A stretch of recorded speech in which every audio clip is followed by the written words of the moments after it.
শেষ বিকেলে আমি দাঁড়িয়েছিলাম ধানক্ষেতের আলপথে। পেছনে ডুবে যেতে থাকা লাল সূর্য, ধবধবে সাদা পায়রাটা ঠুকরে খাচ্ছিল সোনালি ধান।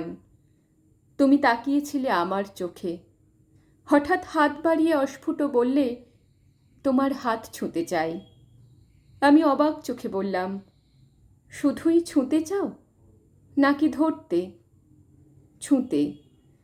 ধরতে না চাইলে ছুঁয়ো না কিন্তু। কেন? ছুঁয়ে দিলে ভয় হয় যে। কিসের ভয়? তখন মন কেমন করবে, ধরে রাখতে ইচ্ছে হবে যে। ইচ্ছে হলে ধরে রাখবে, কিন্তু তুমি যদি ধরতে না চাও, শুধুই ছুঁয়ে দিতে চাও। তুমি ম্লান তাকালে আলপথে নুয়ে পড়া সোনালি ধানের শীষে। সেখানে ধবধবে সাদা পালকের পায়রাটা টুকটুক খুঁটে খাচ্ছে ধান।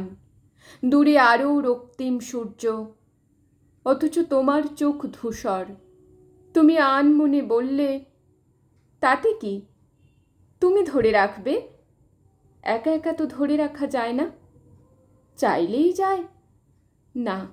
একা চাইলে ছুঁয়ে দেওয়া যায়, কিন্তু ধরে রাখা যায় না।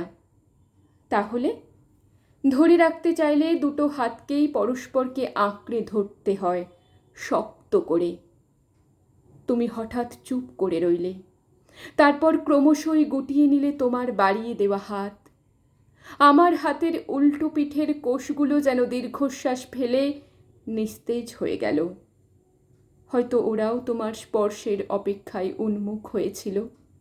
তুমি এলোমেলো পায়ে উঠে দাঁড়ালে, তারপর হেঁটে চলে যেতে থাকলে সরু আলপথ ধরে। সেখানে লাল সূর্যটা ডুবে যাচ্ছে।